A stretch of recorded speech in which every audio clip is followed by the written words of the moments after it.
sabor colombiano, de mi hermosa tierra para el mundo.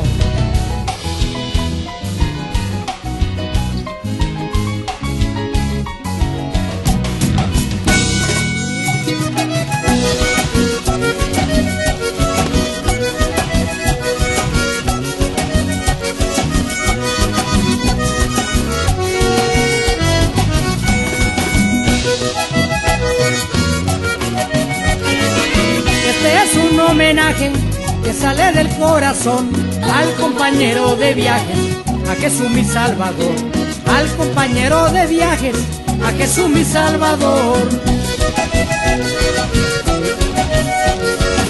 Es Jesús mi gran amigo, además mi guardador, el que siempre va conmigo, dándome su protección, el que siempre va conmigo, dándome su protección. Cuando viajo por Colombia o voy por el extranjero, voy tranquilo y en victoria, haciendo el lente viajero. Cuando viajo por Colombia o voy por el extranjero, voy tranquilo y en victoria, haciendo el lente viajero. En el programa anterior se conoció la manera como un campesino desplazado por la violencia no se arrugó frente a las adversidades y comenzó a abrirse paso a nivel mundial. Hoy es un reconocido productor de televisión que sueña con llegar muy lejos. Bienvenidos. Gracias, Señor, por haber nacido en Colombia y en mi lindo norte de Santander.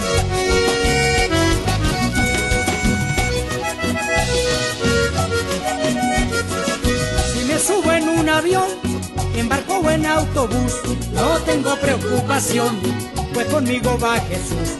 No tengo preocupación, pues conmigo va Jesús. De peligros me ha guardado en todas mis travesías. Soy un hombre afortunado, porque mi Jesús me guía. Soy un hombre afortunado, porque mi Jesús me guía. Dios me dio francovisión, además un gran talento, haciendo televisión. Yo me siento muy contento. Llegó el momento para que este humilde campesino pisara territorio europeo y desafiara la barrera de los idiomas. La ruta la tenía bien clara. No, ese viaje fue San Antonio Caracas y Caracas París. Y luego París Tel Aviv, de regreso Tel Aviv París y así sucesivamente. Fue un poco traumático adaptarse a los nuevos horarios. Bueno, allí es donde está la experiencia porque ya cuando uno llega cambian los horarios. Entonces yo, en ejemplo, en Egipto y en Israel, supuestamente se me descontroló todo, no dormía porque donde supuestamente estaba en horas de noche, bueno, eso es una cosa que no la entiende uno porque son 8 o 9 horas de diferencia. Entonces la verdad es que a mí se me llegaban a las 3 de la madrugada, 4 de la mañana y yo dando vueltas en la cama porque eso es como que se descontrola uno totalmente. Decidió hacer escala en Francia, ya que siempre le llamó la atención el país galo. El país, en París, pues, era para poder tomar el otro vuelo, porque esos vuelos que se hacen al Medio Oriente siempre hacen escala o en París, o hacen escala en Frankfurt, Alemania, o hacen escala en Italia. Entonces uno escoge. Yo por lo menos quería conocer París y eso, entonces escogí París. Allí comienza la pesadilla para este osado aventurero. No, la gente de seguridad que está en el aeropuerto, sí hablan español. Entonces me decían que por qué solo, que por qué no llevaba guía, que por qué no llevaba un itinerario de una agencia de turismo, porque como yo era de aventurero, yo solamente compré los tiquetes y iba de aventura. Eso les causaba a ellos molestia y pensaban que yo que tendría algún contacto allí en París y que iba a llevar droga o qué sé yo. ¿Casi lo dejan ahí en París entonces? Sí, casi me dejan, pero yo siempre he sido la persona que coloco todo en la mano de Dios y yo sabía que ese tipo de inconvenientes lo iba a tener, pero Dios me iba a sacar de eso. Y así que Dios me sacó en esta, me sacó también en Israel cuando llegué al aeropuerto de Tel Aviv, también no me querían dejar entrar porque como iba sin tour, entonces también pensaban que yo iba como terrorista allí. Mire las ironías, en París pensaban que era como narcotraficante y en Tel Aviv pensaban que era terrorista. ¿Sí? Entonces son cosas pero de todas maneras Dios de todas esas me ha sacado y han sido experiencias muy lindas y después de todo eso me han pedido perdón.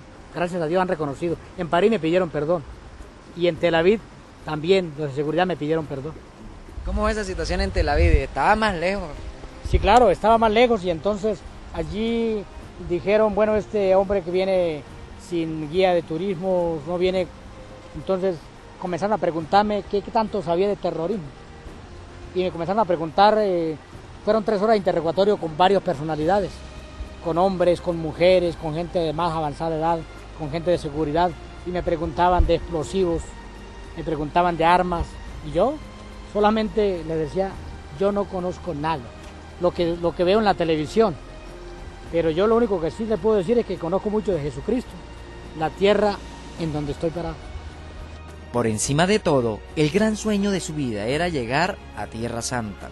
Siempre la obsesión mía de conocer el Medio Oriente fue porque yo soy muy creyente en mi Señor y siempre leía la Biblia y hablaban de Capernaum, hablaban de Nazaret, del desierto, de todo ese tipo de lugares que el Señor Jesús visitó y me entró la obsesión por visitarlo yo también. Yo dije, yo quiero pararme allí donde se paró el Señor Jesús, quiero conocer de cerca todos esos lugares y entonces esa fue mi obsesión, ir allá para poder vivir en carne propia y visitar los lugares que el Señor Jesús había estado. ¿Estuvo en Belén, en Jerusalén? Estuve en Belén de Judea, que ya no hace parte de Israel, sino hace parte del territorio de Palestina o de Cisjordania. Y estuve visitando y recorriendo lo que es Israel, y así todos los lugares de Israel. No encuentra palabras para describir esa emoción sin igual. La experiencia es única, inolvidable para los que creemos en Dios, para los que tenemos ese fervor por las cosas cristianas. Es una experiencia que solamente se vive allá y no se vive en ninguna parte del mundo. Para mí fue una de las experiencias más gratificantes espirituales y eso es para mí lo máximo de todos los lugares que he visitado en este mundo. Experimentó una sensación diferente al llegar al portal de Belén.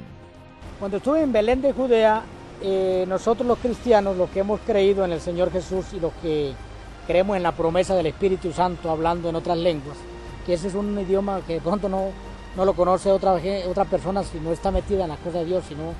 Entonces, cuando yo entré a Belén y entré al lugar donde había nacido el Señor, yo estaba grabando allí, en eso me tomó el Espíritu Santo y comencé a hablar en otros idiomas, en hebreo, en arameo y en otros idiomas, y entonces fue allí donde ya yo perdí el control humanamente y ya entré, fue en la parte espiritual, y cuando el guía que estaba allí conmigo, el que me llevó allí a ese lugar, se asombró, se quedó sorprendido de eso, él tomó la cámara y me grabó un poquito allí donde yo estaba de rodillas hablando en otras lenguas.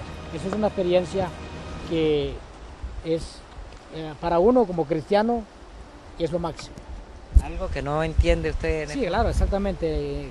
Cuando el Espíritu Santo le toma a uno, pues uno no entiende lo que dice, solamente uno quiere expresar muchas cosas a Dios, pero Dios le da ese otro tipo de lenguas que la Biblia enseña, y eso pasó en el día de Pentecostés, cuando comenzó la iglesia a surgir en la tierra. Cuando nace ahí la iglesia, nace precisamente el día de Pentecostés, cuando dice la Biblia que todos fueron llenos del Espíritu Santo y hablaron en otras lenguas. Y el guía le grabó, quedó plasmado ahí. Sí, el guía me grabó un poquito, quedó plasmado allí en evidencia, como evidencia. El osado visitante, rompiendo algunas normas de seguridad, logró evidencias de esos lugares. Siempre, donde en Israel no es mucho, allá siempre dejan grabar, no tienen problema. En Egipto sí hay problemas, en Egipto sí no dejan grabar, todo le decomisan las cámaras, los celulares con cámara. Entonces, yo todo eso, ese reportaje que hice en Egipto, fue más como un atrevimiento mío, a raíz de que no me entendían a mí nada, y que yo tampoco entendía con ellos, y entonces yo logré grabar muchas cosas que no dejan grabar para televisión, e incluso ni siquiera para videos caseros. ¿No lo descubrieron? No, gracias a Dios, allí también estuvo la mano de Dios, porque hice el reportaje y todo eso, y no tuve ningún problema. Donde lo descubran, pues se quedan con todo el material. Me descubran, sí, me decomisan la cámara y me decomisan el material. Llegó a Egipto y comenzó a observar la majestuosidad de las civilizaciones antiguas. Sí, allí estuve, en Egipto fue otra experiencia muy bonita porque es otra civilización, es otro tema espiritual también para uno, aunque no es tanto lo espiritual, pero sí sabe uno que allí la Biblia enseña que allí estuvo Moisés, los esclavos de Israel, todo ese tipo de cosas. Entonces también es una experiencia muy bonita, y principalmente porque allí pues prácticamente nace la civilización del hombre. Entonces eso es una experiencia también muy interesante, la cultura faraónica, y meterse uno de lleno en eso es muy, muy importante. Muchos interrogantes se dibujaban en la mente de este soñador de ilusiones. Bueno, pues admiración por lo que las pirámides de Giza o de Gizeh, y muchas más, porque en Egipto hay 110 pirámides en total. Entonces, pero las más representativas son esas que quedan al frente del Cairo. Son las pirámides que a uno mejor dicho, lo llenan a uno de curiosidad, porque no hay una explicación real cómo hicieron las pirámides. Porque yo estuve en un museo donde explicaban y decía el guía, dando a entender que habían 3 hipótesis cómo habían construido las pirámides, pero que esas 3 hipótesis no había ninguna todavía comprobada por los científicos. Entonces, unos decían que era de manera sobrenatural, otros que fue la esclavitud de Israel, que utilizaron los esclavos para hacer esas pirámides. Bueno, hay varias versiones. La que más se acomoda, decían ellos, es la que fue por medio de esclavitud. Es lo que más se asimila. Le parecía algo irreal estar montado en un camello recorriendo el desierto. Sí, después de montar mucho tiempo en burro en la vereda Los Cedros, en Acarí, entonces Dios me dio esa oportunidad de montar en camello y hacer un recorrido por el desierto en Egipto. ¿Cómo es esa experiencia? Otra experiencia muy bonita, porque es algo que ni se la cree uno. Yo me veía en el camello, andando el desierto, miraba esas pirámides y yo pensaba que era un sueño, porque yo decía, Alexis Franco de Los Cedros Acarí, estar montado aquí en este camello y mirando estas pirámides, me parecía un sueño. Pero como vuelvo y te digo, Dios le hace a uno cosas realidad. Lo que para el hombre es difícil, para Dios todo es posible. Parecía mentira que un campesino de Acarí estuviera allá frente a... Sí, claro, eso parecía una mentira, parecía algo como de un sueño, pero una experiencia muy agradable y muy satisfactoria. Y esa es una de mis tomas, de las poquitas tomas que me hicieron, porque el guía no sabía grabar, yo le di la cámara para que me grabara. De lo poquito que quedó registrado, son como las imágenes que yo más utilizo para hablar del lente viajero, porque son las más representativas. Volver a su patria chica fue otra odisea, ya que casi toma otro camino. El regreso fue otra pesadilla, porque yo no tenía guía, no tenía nada. Y en París tuve una experiencia bien curiosa. Cuando ya a mí me habían dado, bueno, los tiquetes electrónicos para tomar el vuelo, yo me puse a hacer cola en una fila larguísima que había para tomar el avión. Y después de tener 1 hora de estar allí, yo veía que la gente, ni nadie hablaba español allí en esa. Y yo veía gente muy rara, con unas vestimentas muy raras. Yo decía, ese avión no debe ir para Caracas. Porque entonces a mí me pareció curioso, y me dio por preguntarle a una persona que se acercó allí, y le pregunté así por señas que para dónde iba el avión. Y entonces me dijo que para la India. Y cuando a mí me dijo que para la India, yo miré el horario y me faltaban 5 minutos. Supuestamente yo decía, ¿por qué tan extraño? Faltan 5 minutos para el vuelo, y por qué hay una cola tan larga. Entonces salí corriendo a ese aeropuerto, que es muy inmenso. Yo corría y corría y le preguntaba al uno, hasta que de pronto alguien me colaboró. Yo ahí sí me puse nervioso, y yo le pedí al Señor muchísimo que me ayudara, porque ya era un momento para mí bien complicado. Y entonces ya me indicaron dónde estaba la fila y cuando yo llegué, estaban pasando los últimos 2 personas al avión. Eso fue una experiencia también, pero que le doy gracias a Dios, porque el Señor tenía todo fríamente calculado. ¿Se imagina dónde hubiera llegado usted a la India sin plata? ¿Qué hubiera hecho? Pues no sé qué hubiera pasado. De pronto me hubieran detenido o de pronto a veces se desconcentran y es posible que si eso hubiera pasado, la azafata de pronto no se hubiera dado cuenta, porque eran muy similares los tiquetes de Caracas a los que iban para la India, porque ahí fue donde me equivoqué. Yo miraba los tiquetes y el formato y todo, y era muy similar a los que tenían los de la India.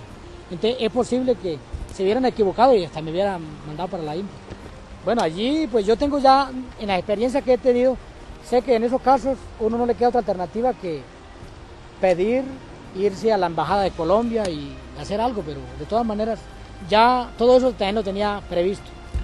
Lejos de sus seres queridos y sin recursos para mantener una comunicación permanente.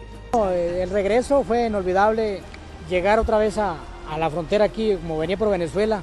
Cuando llegué a la frontera, aquí en el aeropuerto, en el puente Simón Bolívar, aquí en Cúcuta, esa es una alegría, eso es, uno quiere exaltar de la alegría, de verse ya y de ver que hice una odisea con evidencias, con todo lo que hice, y Dios me respaldó en todo. Entonces fue una alegría inmensa llegar a contarle a mis hermanos de la iglesia, a contarle a los amigos, a los medios de comunicación. Eso fue una grata experiencia y algo que eso todavía está aquí en mi mente. Extrañó las comidas y costumbres de la provincia de Ocaña.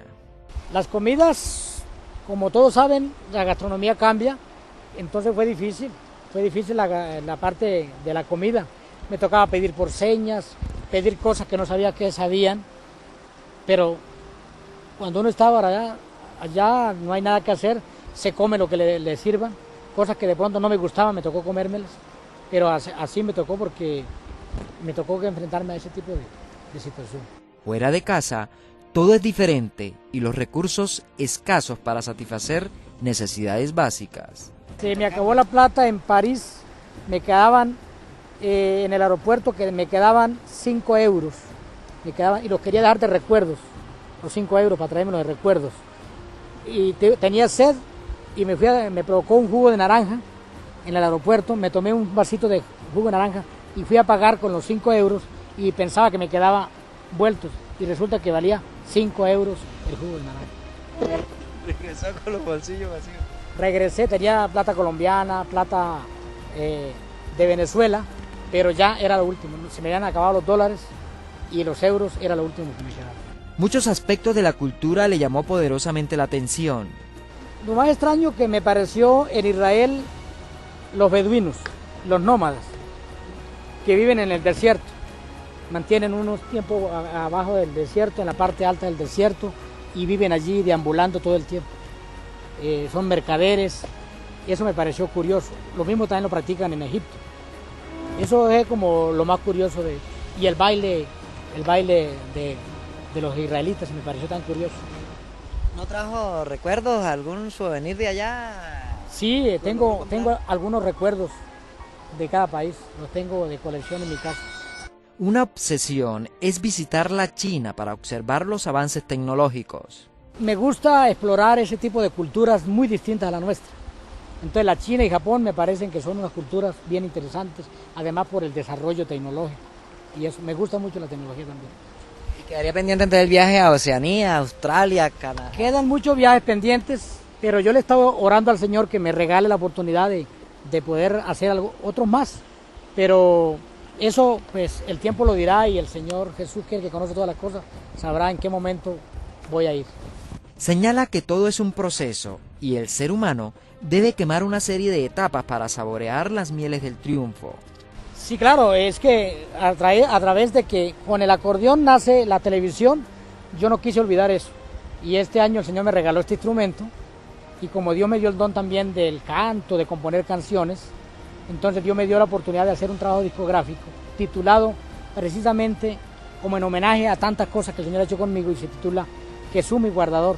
Y es la canción que se escuchaba al inicio, que habla de mi vida, que habla de agradecimiento a Dios por todo lo que el Señor me ha cuidado, me ha guardado, de muchos peligros que el Señor me ha guardado a mí, viajando en tren, en avión, en teleféricos, en avionetas, en balsas, en embarcaciones grandes en el mar, buques, barcos, lanchas, tantos tipos de transportes, por aire, aviones avionéticas de 2 pasajeros hasta aviones de 500 pasajeros, o el transporte terrestre, por tren, por subterráneo, por tranvía, teleféricos, helicópteros, tantas cosas. Entonces ahí nace ese homenaje a Jesús mi guardador, porque sé que el Señor me ha guardado de muchos peligros en todos los recorridos que he hecho. Dije al Señor un día, cuando yo conocí a mi Señor, me entregué a las cosas de Dios, le dije a mi Señor, regálame la oportunidad de conocer 3 países al menos fuera de Colombia. Y me dio mucho más. Y aparte de eso, le he pedido cosas y me ha dado más de lo que yo le he pedido, porque así es Dios de grande y maravilloso. Cuando uno le sirve a Él, cuando uno le ama, cuando uno le sigue y cuando uno coloca todo en las manos de mi Señor. Pero, ¿cuál es la musa de inspiración de este talentoso personaje de la provincia de Ocaña? La inspiración principal es mi Señor Jesús, que es el centro de mi vida, el motivo de mis canciones. Mis canciones son cristianas, llevan mensaje para todos. Ese es el centro de mis canciones, es el Señor Jesús, y es el centro de todo. Mi trabajo lo coloco en las manos de Dios, por eso siempre que me ven a mí, siempre estoy invocando el nombre del Señor, todo lo coloco en las manos del Señor Jesús, todo lo que puedo hacer siempre por resaltar el nombre de Él, porque ese es mi motivo para seguir, esa es mi alegría, ese es mi todo. Yo siempre he dicho, después de Dios y el Evangelio, pues viene mi familia y mis amigos y la iglesia, pero el motor de todo es el Señor Jesucristo. Con gran amor le canta a su patria y hoy se convierte en uno de los coleccionistas de artículos tricolores. Exactamente.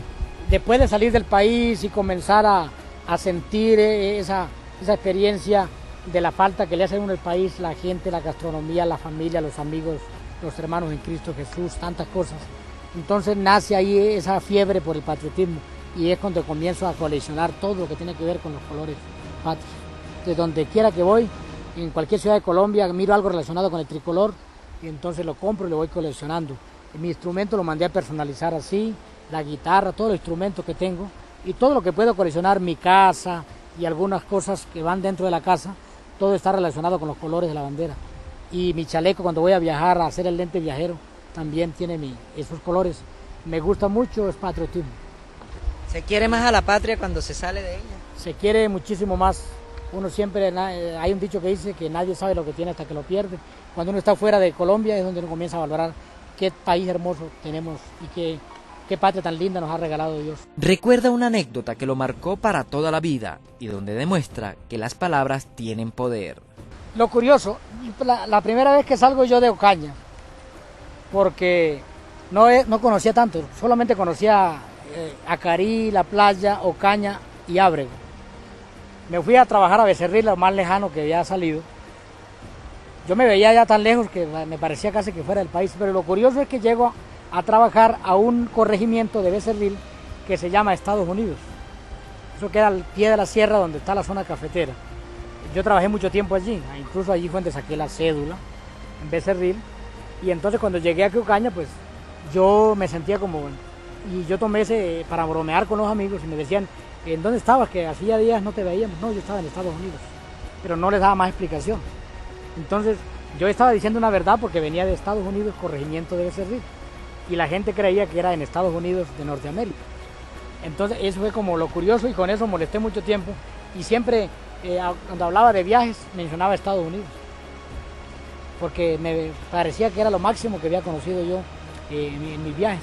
Después de no conocer nada, conocer esos pueblos hasta llegar a Becerril para mí era al máximo. Pero bueno, eso fue como el inicio para ya hacerse realidad el resto de recorridos. Pero de todas maneras, era como la premonición de que iba a viajar mucho. Sí, exactamente, ahí como que comenzó. Allí creo que comenzó. Es más, ese es prácticamente el primer viaje fuera de Ocaña, fue en Becerril. Después de haber recorrido el mundo, regresar a ese caserío que lo vio nacer lo llena de mucho sentimiento. Hace algunos años fui a Los Cedros, me dio mucha nostalgia ver que mi casa ya no existía, solo existía un potrero. Me dio mucha nostalgia saber que muchas de las cosas que se habían dejado ya no había ni siquiera las ruinas, y toda la vereda muy cambiada, habían echado carretera incluso para cerquita donde yo vivía, ya con la luz eléctrica y muchas cosas. Entonces cambió mucho la vereda, pero de verdad que hace ya varios meses o años que no voy a mi vereda. Ahí entendió que todo se transforma y hay que estar preparado para el cambio. Ya todos se habían ido, todos los amigos de infancia, todos se habían ido a otros lugares. Todo se acaba, todo se transforma. Sí, todo a través del tiempo y de los años, todo va cambiando. Luis Alexis Franco Pérez, un hombre de estirpe campesina, deja una gran lección a la sociedad. Siempre ha conjugado la humildad, constancia, sacrificio, entrega y dedicación como bases fundamentales del éxito. Bueno, yo siempre he dicho, si en estas cosas hay que perseverar, tener fe en Dios y ponerle todo el empuje y todo el esfuerzo. Así que sí, es la gran verdad. De pronto son más bien los hombres incapaces, pero que cuando hay hombres o mujeres que tienen visión, que tienen fe en Dios y que todo lo colocan en las manos de Él, muchas cosas se pueden hacer realidad. Lo que pasó conmigo es para la gloria de Dios, pero se veía imposible, pero Dios me lo hizo realidad. Jesús vino a Galilea predicando el evangelio del reino de Dios. Aira y Dayana, ¿desde cuándo podemos hablar que se forma un arraigo total del tango en Argentina? Me encuentro en estos momentos en Getsemaní, lugar donde oró el Señor. Doy por finalizado este importante recorrido por Sudamérica. Gracias por su atención. Yo me siento muy contento.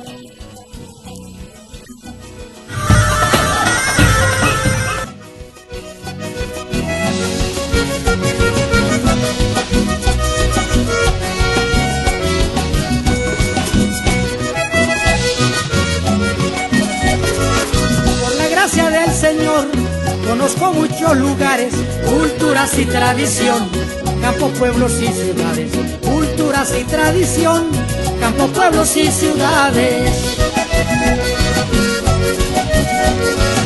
Y como buen colombiano, vivo y siento el patriotismo, un norte santanderiano que vive con optimismo, un norte santanderiano que vive con optimismo. Tengo amigos por doquier, soy un hombre muy social, me gusta darme a querer, a todo brindo amistad. Me gusta darme a querer, a todos brindo amistad. Pero de tantos amigos, tengo uno en especial, el que siempre va conmigo, dándome seguridad. El que siempre va conmigo, dándome seguridad. Es que andar con Jesucristo no tiene comparación, Él todo me lo ha provisto, vida eterna y salvación. Es que andar con Jesucristo no tiene comparación, Él todo me lo ha provisto, vida eterna y salvación.